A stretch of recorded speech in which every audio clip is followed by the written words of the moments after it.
Now, there was a specific reason why the British government passed the Tea Act of 1773. And the Tea Act of 1773 is again going to bring American colonists to the edge of rebellion. They're not going to be happy about this.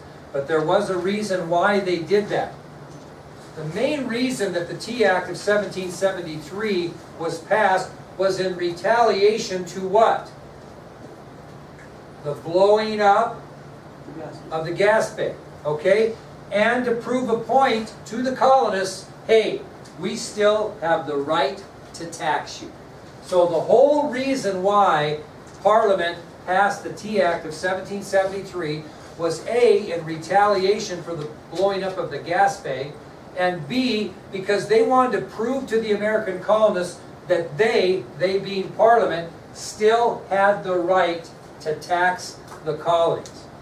Now, the colonists kind of dug in their heels, kids, because this tax was not really a very large tax. But even though it was a small one, many of the colonists refused to pay it, just out of spite. They would not pay it. It was not a large, burdening tax. But even though, because of what they had been through, many colonies and colonists refused to pay the tea tax. Now, the colonial merchants got a bright idea. You tell me how bright you think it is. They decided not only would they not pay this tax on tea, they would boycott purchasing any tea from Great Britain as well. Boycott meaning that they would refuse to buy Great Britain's tea. So in addition to refusing to pay the tax on tea, American merchants also decided to boycott the purchase of tea from Great Britain as well. Now, the most prominent and most wealthy tea producing company in England at the time was called the East India Company. They were the most profitable and the most successful tea producing company in Great Britain, the East India Company. So when colonial merchants, Leighton, decided they weren't going to buy any more tea from the East India Company, where did all that tea accumulate that they were producing? In British harbors, right. So all of a sudden these warehouses and harbors in Britain that belong to the East Indian Company are just stockpiling tea. It's just adding up. It's piling up because they're not selling it. Well, if they're not selling tea, what are they going there, Kyra? They're going what? They're not selling tea, and that's what they do for a living. They're going the B word. Bankrupt or broke. Very good. And so who do they turn to try to get some help on this deal? Who does the East India Company turn to try to get help with this problem they have in the American colonies with the boycott of tea? Parliament. Very good, Lily. They turn to Parliament. They ask Parliament to help them out. Is Parliament eager to help them out? Joe? No, not. They're not? What do you think, Emily? So I say they're not. Yes, there we go. Yes, they were. And there's a reason why. And the reason why is because many of the members of Parliament were stockholders in what? The East India Company. So are they pretty eager to help them get out of bankruptcy? Because they were stockholders.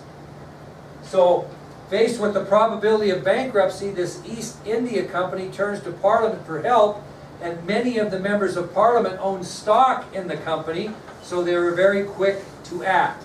Now, Parliament isn't going to deal with the boycott of American merchants. They're simply going to get the East India Company out of trouble so they can solve their own problem. How are they going to get them out of trouble, Elisa, considering the fact that they're about to go bankrupt? What's Parliament going to do? They're not going to solve the problem back in America, but they got to keep the East India Company afloat, so what are they going to do? They're going to loan them money. So the Parliament loans the East India Company money to keep them afloat, no pun intended, keep them afloat until they can solve their problem with these colonial merchants. Okay? So the East India Company was given a large sum of money so they could continue their business. And Parliament was eager to give it to them because a lot of their stockholders were members of Parliament. Okay? So, once they got their feet back on the ground, the East India Company made a decision to bypass colonial merchants and sell their tea directly to the colonists, thus eliminating the middleman. Very good. Now to give you an example, we talked about Kent Folger and Blair's. He buys from a warehouse who sells him something for $10, then he sells it to you for $15 because he's trying to make a profit. That would be like these grocery warehouses bypassing Kent Folger and selling directly to Caitlin. And they would sell her stuff what than Kent would? Cheaper, right? Cheaper. Now, they might even sell it at a loss to try to run the colonial merchants what? Out of business. Now again, I don't want to offend anybody, I'm making a couple examples here, okay? So, we have this new parts store coming in. What's it called? O'Reilly's.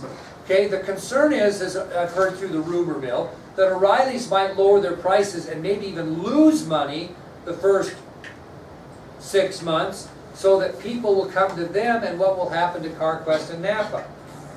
Right? Same type of philosophy. I don't know if they're going to do that or not, but that's the story on the street. So what these colonial merchants are going to find out is that they're going to be bypassed, and they're no longer going to be able to compete because of the low prices that are going to be offered on tea to the colonists by the East India Company. Okay? So does that make sense on their part? And as a result, they're hoping to drive these colonial merchants out of business because they tried to drive them out of business. Does that make sense? Now, that worked a little bit, but there were still many colonists that were loyal to these colonial merchants who refused to buy this tea. And some will even take more radical actions. But I want to give an example. And again, it goes back to this O'Reilly's. And I'm not bashing O'Reilly's, I'm just making a point.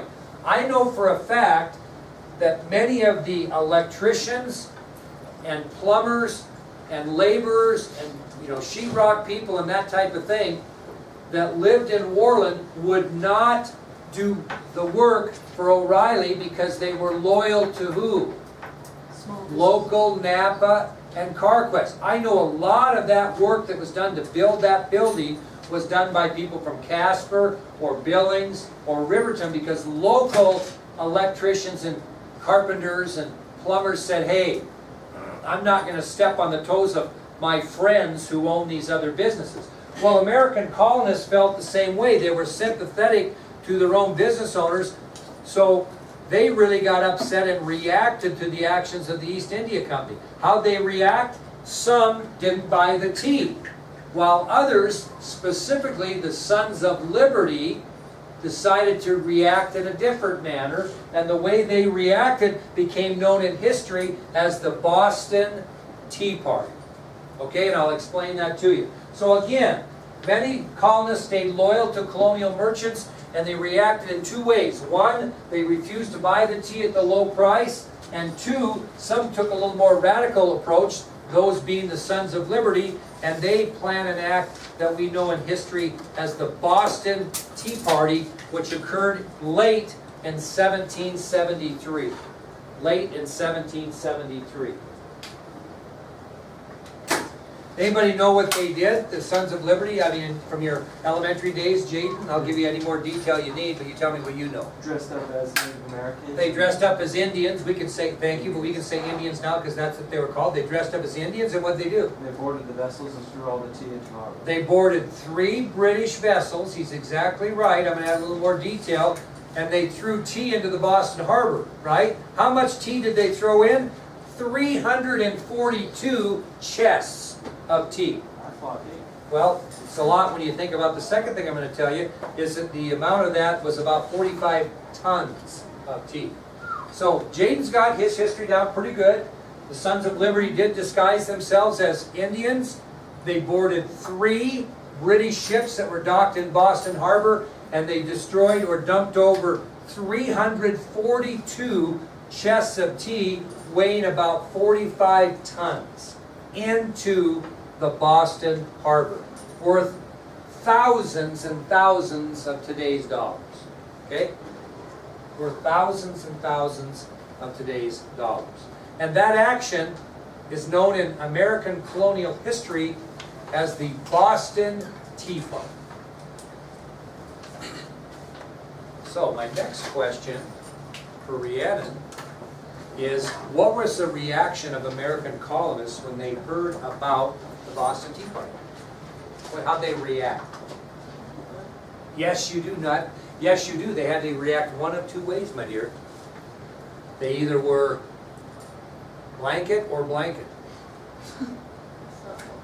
Yeah. They either were in agreements to it and thought it was great, or they, if you don't agree with it, you would wonder about it. Wouldn't you wonder about it? And what if you didn't think it was funny and you didn't think it was a great thing, Mr. Vigil, what might be your concern about this action by the Sons of Liberty? What's that? You don't agree with it, but what's your concern that they did it? What's going to Cause more trouble. By what? What's going to happen? Absolutely. Some people thought it was funny, thought it was great, thought it was a thing to do. Others were very apprehensive because they knew there would be repercussions by the British government because of this action. So it wasn't something that every single every single American colonist thought was a great thing to do. Many were concerned about what the British government was going to do in reaction to the Boston Tea Party. And you can bet your bottom dollar they are going to react. They are. And this reaction, or these repercussions, would become known in history as the Intolerable Acts. That's how they're going to reply, is with things called the Intolerable Acts, which is our next subtopic, the Intolerable Acts of 1774. Well, it's going to, yeah, kind of. So, yeah, you really, if we get tired of you guys rebelling about the dress code, they'll just put you in school uniforms, and you'll think that's horrible. That would be intolerable. Thus the name Intolerable Acts of 1774. Now, before we talk about what they are, it's obvious that British officials and those England merchants that lost all that tea were just furious at the actions of the Sons of Liberty. They were just furious. And as a result of that, the British Parliament passed 4 new laws that became known as the Intolerable Acts. They passed 4 new laws that are known as the Intolerable Acts. And they did this totally in response to the Boston Tea Party and simply to strengthen their control over the American colonists, especially in which colony where all this happened? Massachusetts. Okay? So, British officials and English merchants were furious at the actions of the colonists during the Boston Tea Party. As a result, the British Parliament passed 4 new laws. These 4 laws were passed by Parliament in retaliation to the Boston Tea Party and also to strengthen their control of the American colonies, especially in Massachusetts, where it happened in the Boston area. Now, before we get into the laws, I want you to picture this. Does anybody in the world in here know? I'm going to ask Megan just to see if she was paying attention. And you may not, so don't worry if you don't get it. You remember how many British military men were stationed in Boston? You remember the ratio? Okay, tell me. 5-to-1 ratio, 4,000. At the time, there were already 4,000 British officers in Boston. 5-to-1 ratio. And like I mentioned the example, in a school this size, that means there would be 80 police officers watching 400 kids. That seems like a little overkill, doesn't it? When you think about it. Well, after the Boston Tea Party, they increased that 4,000 more. Now it would be like having 160 police officers in here to watch 400 students. I mean, it was real overkill, but they were making a presence. So that's what they did also. So basically, these Intolerable Acts were basically to show the American colonists who is boss. and they became known as the Intolerable Acts. So now what I'm going to do is tell you what all 4 laws did. We'll start with law number 1. These are the 4 laws known as the Intolerable Acts. First of all, this makes sense. The Intolerable Acts, law number 1, closed the port of Boston to all shipping. No ships in or out until what, Navy? Well, they aren't going to open them until what happens? Think about the Boston Tea Party. They're going to close that until what? Till the colonists do what? What's that? Not only start buying tea, but not only clean it up, but turn themselves in. well, that maybe that. You're all right. Pay back the tea. Pay back for the tea they dumped. Okay? So that closed the port of Boston or Boston Harbor to all shipping until the colonists paid for all that tea they dumped into the harbor. And you're not, Carla's right, whoever else answers right. Find out who did it, clean it up, etc. But they had to pay for it. That was law 1 of the Intolerable Acts. It closed the port of Boston or Boston Harbor to all shipping in or out until the colonists paid for all the tea they had dumped into the harbor. Now, I got to give you a little back history lesson so you understand law number 2. Does anybody know what a British charter was from, say, 1600 to 1700? Anybody know what a British charter was? Anybody at all? What's that? Well, that's not exactly, but you're okay there. So, Rachel Carver decides that she wants to move away from England with all of her friends that are in this class and get a new life in America. And she wanted to do that about 1670. So she petitioned to the British government for a charter to grant her the ability to move to the American colonies with her friends to start a colony like Massachusetts. And the British Parliament granted somebody back in those days a charter to do that, and they came over and formed the colony of Massachusetts, or the colony of Virginia, or the colony of Pennsylvania. Well, what this second law did is it revoked the British charter in Massachusetts. It revoked the British charter in Massachusetts.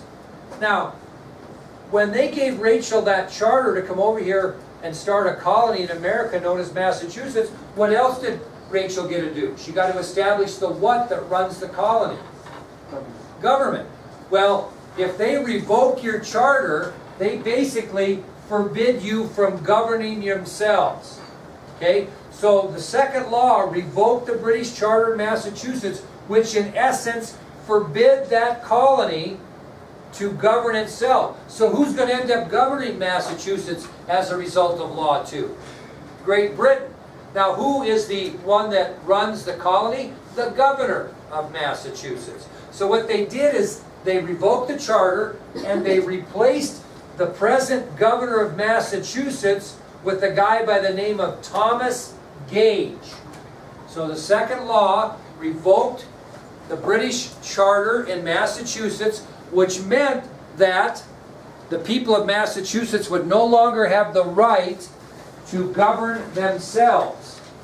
And as a result, they replaced the governor of Massachusetts with a fellow by the name of Thomas Gage, who was a general who is in command of all the British soldiers in America. He is the new governor of Massachusetts.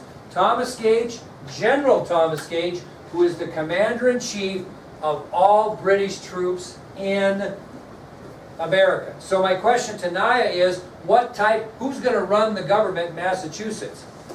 Gage but in general, who's going to run it? No, Parliament's not, because they set him in charge. What's he in charge of? So the military is going to govern Massachusetts. Okay? Now, he even brought in more troops into Massachusetts to get these people under control. So there is going to be an excess of 8,000 British soldiers in Massachusetts when Thomas Gage takes over the governorship. That's the second law. Can you imagine that? How many are in America? How many what? How many troops are in America now? There's 8,000 by itself, just in Massachusetts. Oh, God, I'd hate to guess. That's a good question. I'd probably 15,000. But all of them are in Boston. Most of them. Now, the third law rekindled one of the acts that the American colonists hated, that had been repealed, in which they had to not only feed, but they had to house British soldiers sent to America. So what law number 3 meant, what law came back into being? Quartering Act. Now, you think about it, you got approximately 10,000 soldiers in Boston. Now it's going to be like 1 for every 2.5 people, or maybe 1 for every 2 people. These people have to have a place to stay, right? So basically before, a small percentage of Bostonians were burdened with soldiers living in their homes and having to feed them. Now, virtually everyone in Boston is going to be forced to do what? House and feed British soldiers. That's pretty intolerable. Okay? That was the third law. So it required the colonists to provide food and housing for British soldiers sent to America to enforce these new laws. So the Quartering Act of 1765 is reopened. And the fourth law, and we talked a little bit about this, stated that any British official or any British soldier that would be charged with the crime would be tried where? In England. Very good. Instead of the colonies. So basically they're stating that our British officials and our British soldiers are going to be above what? The law, and we'll take them back to Great Britain and try them, not in America. So those 4 laws made up the Intolerable Acts. Law 1 closed the port of Boston.